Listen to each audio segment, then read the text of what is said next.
जय हिंद। अभ्यास online class की इस नए वीडियो में मैं कृष्णा आप सभी का स्वागत करता हूं। आज की इस वीडियो में हम देखने वाले हैं प्री डीएलएड प्री बीएड प्रवेश परीक्षा एग्जाम प्रिपरेशन शिक्षण अभिरुचि जो सिलेबस में इंक्लूड है। 30 अंकों के 30 प्रश्न पूछे जाएंगे। उन्हीं के अकॉर्डिंग जो है दोस्तों पार्ट नंबर 4 आपके लिए लाया हूँ, जिसमें हम लोग प्रैक्टिस करने वाले हैं। तो दोस्तों वीडियो को शुरू से लास्ट तक ज़रूर देखिए, और अन्य जो पार्ट हैं अगर आप उसको नहीं देखे हो तो मेरे प्लेलिस्ट में दोस्तों जा करके आप उसको आसानी से देख पाओगे। तो चलिए दोस्तों वीडियो स्टार्ट करते हैं।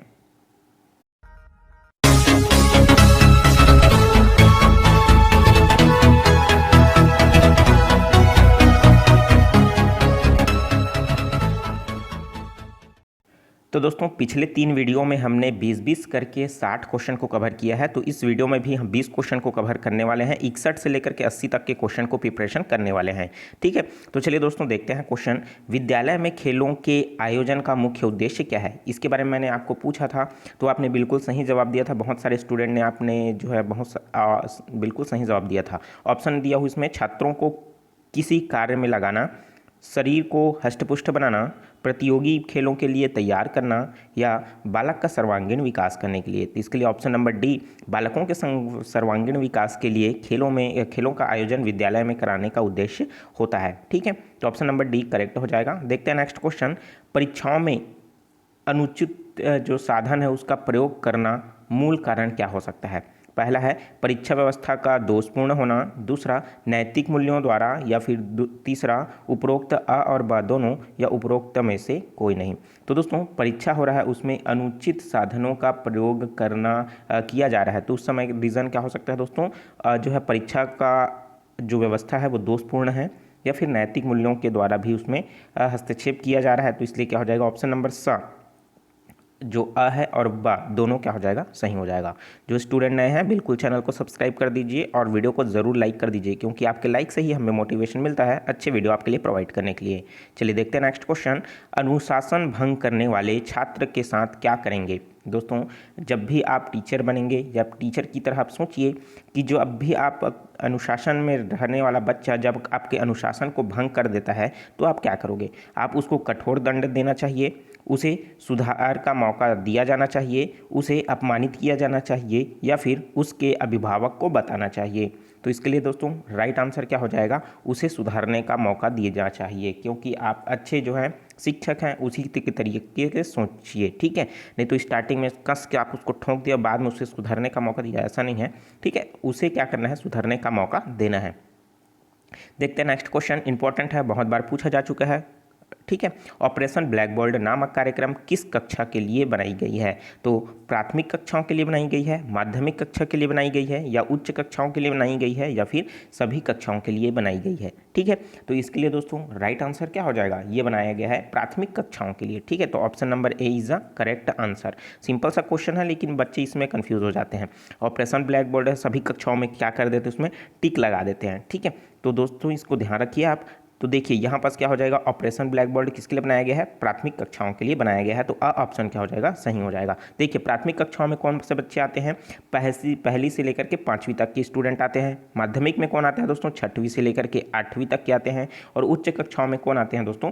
9वीं 10वीं 11वीं 12वीं, मतलब 9वीं से लेकर के 12वीं तक के स्टूडेंट आते हैं, और सभी में तो आपको पता ही है। देखते हैं नेक्स्ट क्वेश्चन। निम्नलिखित में से किसने कहा था कि प्रेरणा छात्र में रुचि उत्पन्न करने की कला है? तो प्रेरणा जो है छात्रों में रुचि करने की जो है उत्पन्न करने वाली कला है। किसने कहा था? थॉमसन, रविंद्रनाथ टैगोर, महात्मा गांधी, या फिर मैकाले, लॉर्ड मैकाले। ठीक है, तो दोस्तों इसमें के लिए राइट आंसर क्या हो जाएगा? तो ये कहा गया था थॉमसन के द्वारा। ठीक है, क्या कहा गया था? कि प्रेरणा जो होता है, मोटिवेशन जो होता है, वो छात्रों में उत्पन्न करता है किसी भी चीज़ को सीखने के लिए। ठीक है, सीखने के लिए, रुचि जगाने के लिए। ठीक है, तो किसके द्वारा कहा गया है? थॉमसन के द्वारा कहा गया है। और बुनियादी शिक्षा किसके द्वारा लाया गया है? महात्मा गांधी के द्वारा लाया गया है। तो आप इसको भी याद रखिए। ठीक है, चलिए देखते हैं दोस्तों नेक्स्ट क्वेश्चन। बाल व्यवहार के संदर्भ में निम्नलिखित में से कौन सा जो पद है अनुपयुक्त प्रतीत हो रहा है? देखिए जो बाल व्यवहार है उसके संदर्भ में निम्नलिखित में से कौन सा जो पद है वो अनुपयुक्त है? नीचे 4 ऑप्शन दिया गया है, उसके अकॉर्डिंग बताना है। प्रत्येक व्यवहार का कारण निश्चित होता है, दूसरा प्रत्येक व्यवहार बालक की आवश्यकताओं की पूर्ति करता है, ऑप्शन नंबर सी है प्रत्येक व्यवहार उद्देश्यपूर्ण होता है, या ऑप्शन नंबर ड प्रत्येक व्यवहार में कार्य जो कारण है वो संबंध निहित रहता है। प्रश्न थोड़ा सा आपको जटिल लग रहा होगा, ऑप्शन भी जटिल लग रहा है, थोड़ा सा ध्यान दीजिए। बालक का जो व्यवहार है उसके संदर्भ में निम्नलिखित में से कौन सा पद जो है अनुपयुक्त है, जो अनुपयुक्त है उसी को ही बताना है। ठीक है, तो इसके लिए दोस्तों इसमें क्या हो जाएगा, जो प्रत्येक का व्यवहार है का कारण जो है निश्चित होता है, इसके बारे में तो आपको पता ही होगा, बिल्कुल हाँ निश्चित होता है।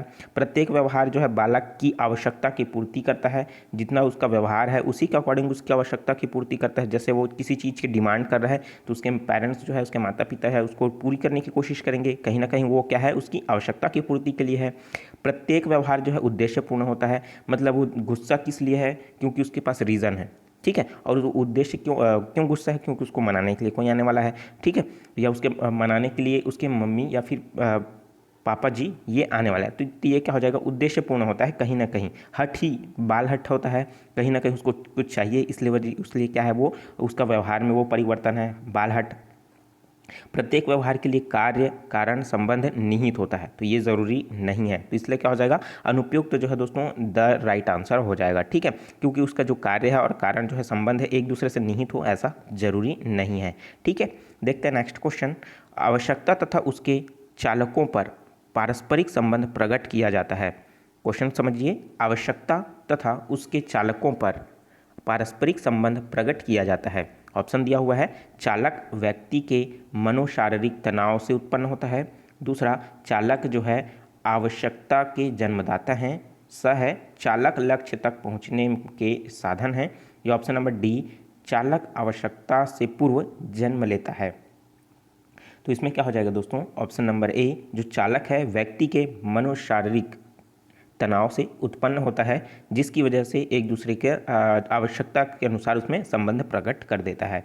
ठीक है, तो option number A is a correct answer. देखते हैं नेक्स्ट क्वेश्चन। बालकों को प्रेम एवं सौहार्द संबंधी आवश्यकताओं को वर्गीकृत किया है।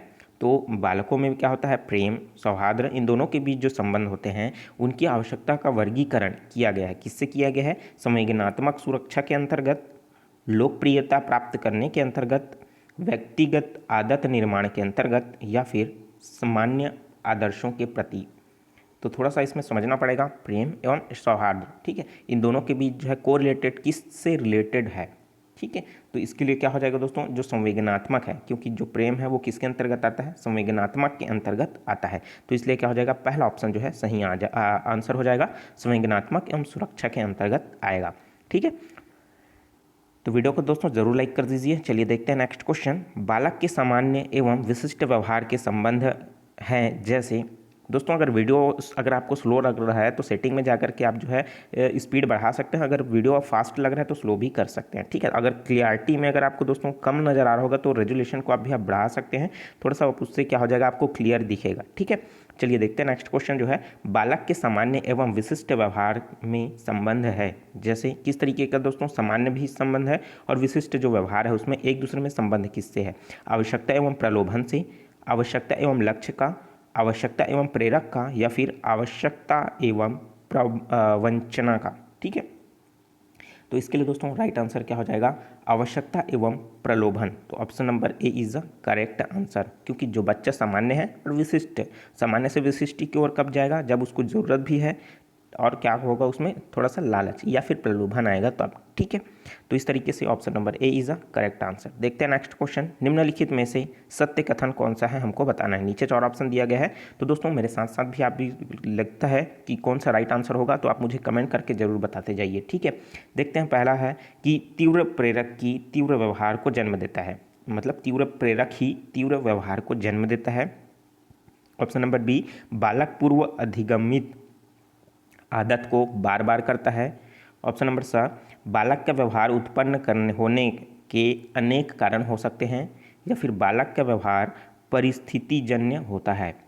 तो एक बार फिर से ऑप्शन देख लीजिए कि जो तीव्र प्रेरक है वो तीव्र व्यवहार को ही जन्म देता है, बालक पूर्व अधिगमित आदत को बार बार करता है, और बालक का जो व्यवहार है उत्पन्न होने के अनेक कारण हो सकते हैं, या फिर बालक का व्यवहार परिस्थितिजन्य होता है। हमको सत्य कथन ही बताना है। ठीक है, थोड़ा सा आपका दिमाग थोड़ा सा कन्फ्यूज़ हो सकता है, लेकिन इसमें क्या होगा दोस्तों, थोड़ा सा आपको और थोड़ा सा क्लियर, थोड़ा डीपली सोचना पड़ेगा, थोड़ा सा डीपली वाला क्वेश्चन है ये, ठीक है। क्योंकि बच्चे जो है तीव्र प्रेरक की तरह तीव्र व्यवहार को जन्म तो देते हैं, लेकिन क्या होता है, ऑटोमेटिक ये उत्पन्न प्रेरित होता है क्या? नहीं होता, ठीक है। तो ये तो बिल्कुल नहीं होगा। बालक जो है पूर्व अधिगमित आदत को बार बार करते हैं, ठीक है, ये हो सकता है। देखते हैं दूसरा, बालक का व्यवहार उत्पन्न होने के अनेक कारण हो सकते हैं। तो बालक का जो व्यवहार उत्पन्न होता है सिर्फ एक ही चीज़ से होता है, ठीक है, वही कंडीशन अप्लाई होता है दोस्तों, ठीक है। तो ये नहीं होगा। बालक का व्यवहार परिस्थिति जन्य हो सकता है, तो बिल्कुल हाँ, उसका व्यवहार जो है उस परिस्थिति के अकॉर्डिंग क्या होता है, बदलते रहता है, रोना, गाना, हंसना, ठीक है। तो ये जो है बालक में उसके परिस्थिति जन्य हो सकता है। तो इसमें दोस्तों ऑप्शन नंबर बी एवं ऑप्शन नंबर डी वो क्या हो सकता है, सही हो सकता है। लेकिन बालक जो है पूर्व अधिगमित आदत को बार बार करता है। आपको पता है कि कोई भी एक चीज़ है उसको क्या करता है, वो दोहराते जाता है बार बार, ठीक है। तो ये क्या हो जाएगा, पूर्व अधिगमित। अधिगमित मतलब दोस्तों इसका अर्थ होता है सीखना। किसी भी चीज़ को अगर वो सीखा है तो उस आदत को वो क्या क्या करेगा, बार बार दोहराएगा। जैसे मुंह बजाने का आदत, इस तरीके से क्या होता है, वो एक बार अगर बजाना सीख गया तो वो क्या होता है, वो दिन भर बजाते रहेगा, अगले दिन तक और भी एक सप्ताह तक भी बजाता रह सकता है, क्योंकि वो पूर्व से ही क्या कर चुका है, सीख चुका है। तो वो आदत क्या हो जाएगा, उसमें बार बार आएगा, ठीक है। तो option number B is a correct answer. लेकिन इसमें दोस्तों अगर चौथा ऑप्शन भी देखोगे तो बालक का व्यवहार जो है परिस्थिति जन्य होता है, ये भी करेक्ट आंसर है। लेकिन इस तरीके का क्वेश्चन में क्या होता है, जब भी सामने वाला जो एग्ज़ाम ले रहा है, व्यापम या फिर कोई भी एग्ज़ाम, तो उसमें दोस्तों जो एग्ज़ाम राइट आंसर ले रहा है उसी के अकॉर्डिंग क्या करना पड़ेगा, हमको चलना पड़ेगा, ठीक है। चलिए देखते हैं नेक्स्ट क्वेश्चन। नेक्स्ट क्वेश्चन है, प्रेरणा के दौरान उत्पन्न होने वाले द्वंद्वों का समाधान किया जा सकता है। मतलब दोस्तों जब सीख रहे हो, सीखने के दौरान कुछ ऐसे कठिनाइयाँ आ रही है जिससे झगड़ा आ जा रहा है, तो उसके समाधान किया जा सकता है। किससे किया जा सकता है, उससे तनाव जो है दोस्तों उसको नियंत्रित करके, मतलब उत्पन्न जो तनाव है उसको क्या कर रहे हो आप, नियंत्रित कर रहे हो, तो वो जो है समाधान किया जा सकता है। या फिर प्रेरणा को अधिक उद्देश्यपूर्ण कार्य के संदर्भ में लेकर के उसका समाधान कर सकते हो, या फिर प्रेरणा को समाप्त करके समाधान कर सकते हो, या फिर प्रेरणा का मार्ग बदल करके भी आप समाधान कर सकते हो, ठीक है। जैसे आपको प्रेरणा मिली, उस दौरान आप कार्य कर रहे हो और उस समय क्या हो रहा है, आपको द्वंद्व की स्थिति हो गई। द्वंद्व मतलब थोड़ा सा समझ रहे हो ना, द्वंद्व मतलब झगड़ा, ये इस तरीके का। तो समाधान आपको किस तरीके से कर पाओगे, जो आप ज़्यादा टेंशन ले रहे हो यार, उसको थोड़ा सा टेंशन को भूल जाओ, तो आपका जो द्वंद्व है वो क्या हो जाएगा, मतलब झगड़ा मान सकते हैं, वो कम हो जाएगा। या फिर उस प्रेरणा जो मोटिवेशन है उस तरीके से उस चीज़ को कार्य करने के लिए, तो उस उद्देश्यपूर्ण कार्य के संदर्भ में करके भी आप कर सकते हो। या फिर जो प्रेरणा है उसको समाप्त ही कर दो, तो वो द्वंद्व है समाप्त हो जाएगा, समाधान हो जाएगा। या फिर उस रास्ता को ही बदल दो, ठीक है। तो इसके लिए दोस्तों राइट आंसर क्या हो जाएगा, क्योंकि इसमें भी आप थोड़ा सा कंफ्यूज हो सकते हैं, लेकिन इसमें दोस्तों वो क्या होगा कि प्रेरणा को जो अधिगम उद्देश्य जो कार्य है आप उसके संदर्भ में जो है कीजिए, तो आपको जो है आसानी होगी समाधान करने में, ठीक है। तो इसलिए क्या हो जाएगा, इसका बी ऑप्शन जो है सही हो जाएगा। चलिए देखते हैं नेक्स्ट क्वेश्चन। बालक की प्रेरणा को परिभाषित किया जा सकता है। बालक की प्रेरणा को परिभाषित किया जा सकता है, किससे किया जा सकता है, 4 ऑप्शन दिया गया है।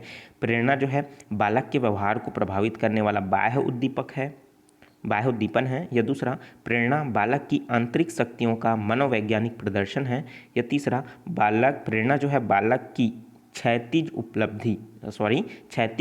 जो उपलब्धि है उसको बढ़ाने के साधन है।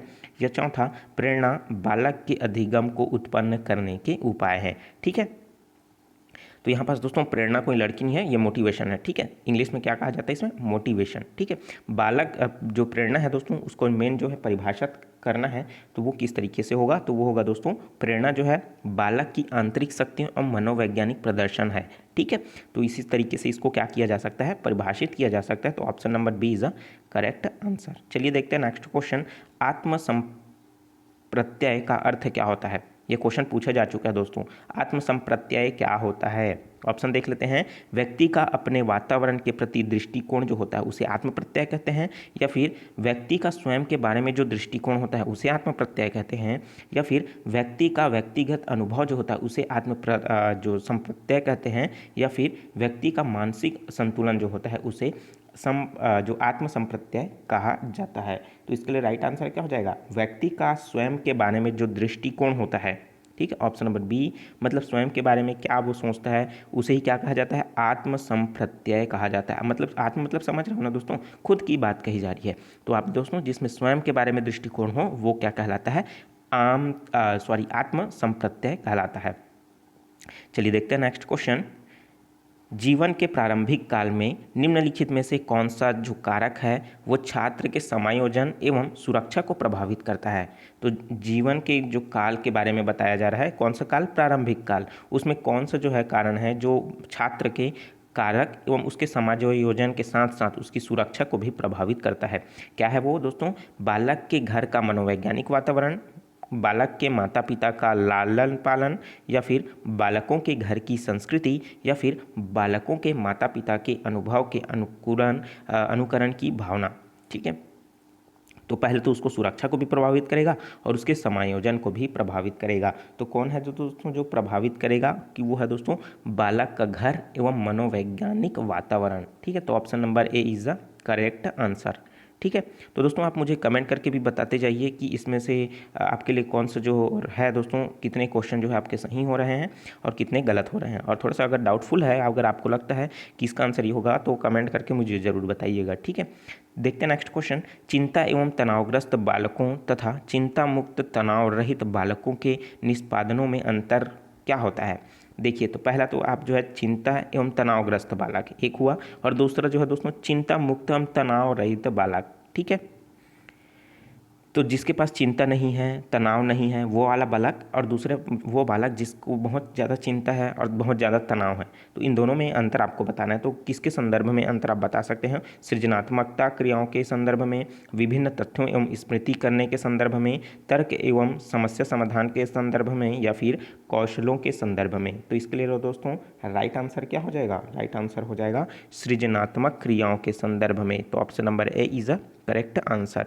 जो स्टूडेंट नए हैं दोस्तों, चैनल को जरूर सब्सक्राइब कर दीजिए, वीडियो को जरूर लाइक कर दीजिए। ठीक है, और इस वीडियो को दोस्तों ज़्यादा से ज़्यादा शेयर करें व्हाट्सएप ग्रुप में, फेसबुक ग्रुप में, इंस्टाग्राम में, स्टडी मेंटर ग्रुप में, ताकि इस वीडियो का फायदा सभी लोगों को मिल सके। ठीक है, चलिए दोस्तों देखते हैं नेक्स्ट क्वेश्चन। आत्मानुभूति के पलायन का मुख्य कारण क्या है? मतलब जो आत्म अनुभूति है, पलायन मतलब वो दूर चला गया है, खुद से दूर चला गया है आत्म अनुभूति, तो इसका मुख्य कारण क्या है?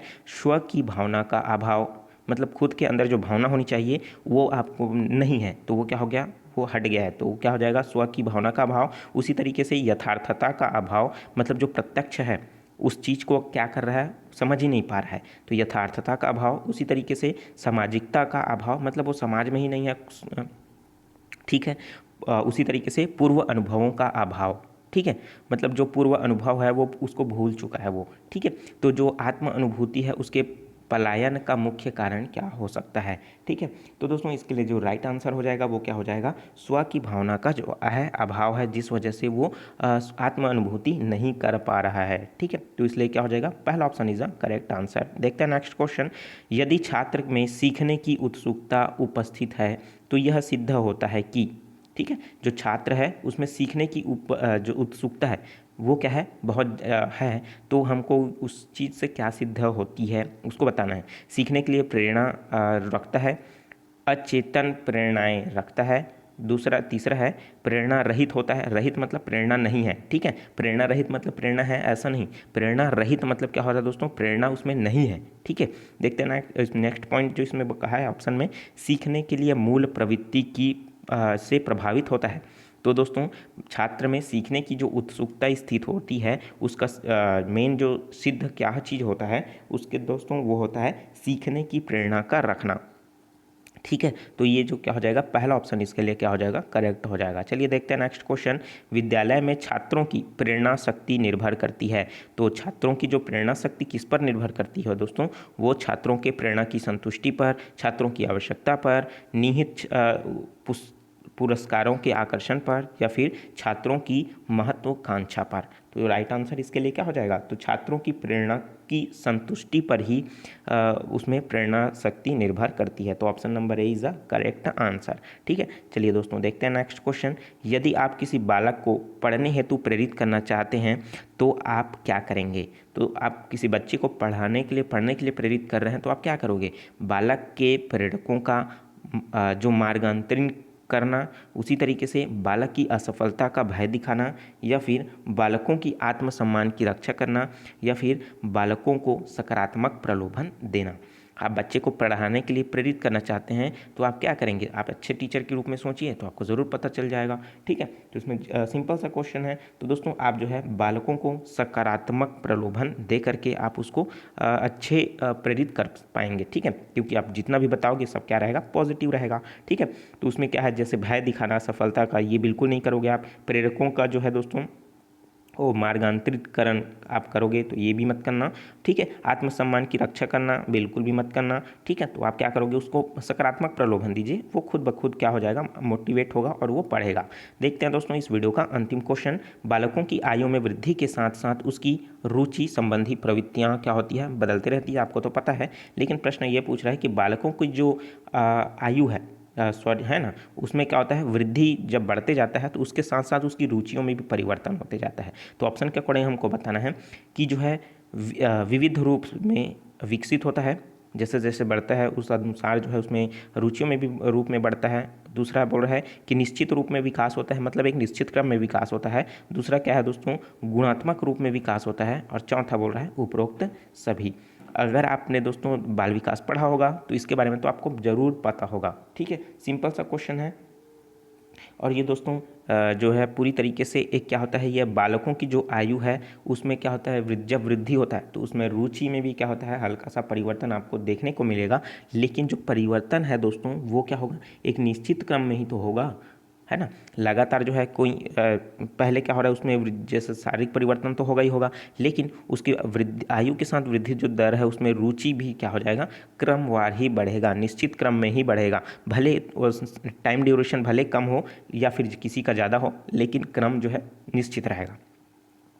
ठीक है, तो इस अकॉर्डिंग दोस्तों option number B is the correct answer. Next question है दोस्तों आपके लिए, आप मुझे कमेंट करके जरूर जवाब दीजिएगा इसका आंसर, और इसका जो राइट आंसर है उसको मैं नेक्स्ट वीडियो में आपको बताऊंगा। प्रश्न है, बालकों को शिक्षा देने जाने के वाले प्रलोभन वास्तव में उन पर हानिकारक प्रभाव डालते हैं। ठीक है, कौन सा प्रलोभन है दोस्तों, जब प्रलोभन को एक जो साधन ना मानकर एक लक्ष्य मान करके दिया जाता है तब, या फिर जब प्रलोभन छात्र में स्वार्थपरता को जन्म देता है, जब प्रलोभन शैक्षिक आवश्यकताओं को नष्ट कर देता है, जब प्रलोभन छात्र व्यवहार में अवांछनीय परिवर्तन देता है तब। ठीक है, तो इस तरीके से मुझे बताइए कमेंट करके कि जो हानिकारक प्रभाव कब डालता है, जब बच्चों में प्रलोभन को दिया जाता है। नीचे 4 ऑप्शन दिया आपके लिए दिया गया है, कमेंट करके ज़रूर बताइएगा। ठीक है, तो वीडियो कैसा लगा दोस्तों, वीडियो ज़रूर लाइक कर दीजिए, आपके लाइक से ही हमें मोटिवेशन मिलता है अच्छे अच्छे वीडियो प्रोवाइड करने के लिए। दोस्तों बहुत सारा डिमांड आ रहा था इंग्लिश के लिए भी वीडियो बनाने के लिए, तो उस पर भी मैं जल्द कोशिश करूँगा वीडियो लाने के लिए। ठीक है, बहुत सारे कैंडिडेट ये पूछ रहे थे कि प्री डीएड प्री बीएड का जो एग्ज़ाम है उसमें क्या होगा, माइनस मार्किंग रहेगा क्या, तो बिल्कुल नहीं दोस्तों, माइनस मार्किंग बिल्कुल नहीं है, पूरे के पूरे जो है पॉजिटिव मार्किंग रहेंगे। अर्थात जो है आपका कोई भी गलत उत्तर देने पर सही अंक जो है नहीं काटे जाएंगे, आपको पूरा क्वेश्चन बनाना है। ठीक है, अगर इसमें सिलेबस बहुत सारे स्टूडेंट भी पूछ रहे हैं तो सिलेबस में दोस्तों वो क्या हो जाएगा, आपका जो है हिंदी से 10 अंकों के प्रश्न पूछे जाएंगे, इंग्लिश से 10 अंकों के प्रश्न पूछे जाएंगे। ठीक है, उसी तरीके से दोस्तों जो आपका तार्किक एवं विश्लेषणात्मक चिंतन है दोस्तों, वहाँ से आपका जो है पूरी तरीके से प्रश्न पूछा जाएगा। शैक्षणिक अभिरुचि से संबंधित जो है मतलब जो अभी क्लास चल रहा है शिक्षण अभिरुचि, यहाँ से भी प्रश्न जो है दोस्तों इसमें जो है पूछे जाएंगे। ठीक है, उसी तरीके से दोस्तों आपका जो है शिक्षण अभिरुचि हो जाएगा, उसके बाद है आपका शैक्षणिक सामान्य योग्यता, यहाँ से भी प्रश्न पूछे जाएंगे। ठीक है, तो इस तरीके से दोस्तों पूरे जो है सिलेबस है यहाँ से प्रश्न पूछे जाएंगे, और उसका प्रिपरेशन मैं लगातार आपको कराते रहूँगा। तो चलिए दोस्तों मिलते हैं नए वीडियो में नए जानकारी के साथ, तो मुझे दीजिए इजाज़त। और दोस्तों इसके अलावा जो है अन्य वीडियोज़ जो है प्लेलिस्ट में है, आप उसको भी ज़रूर देख लीजिएगा, क्योंकि आपके एग्जाम प्रिपरेशन के लिए बहुत ही महत्वपूर्ण है। ठीक है, तो चलिए मिलते हैं नए वीडियो में नए जानकारी के साथ, तो मुझे दीजिए इजाज़त। Take care, all the best, जय हिंद।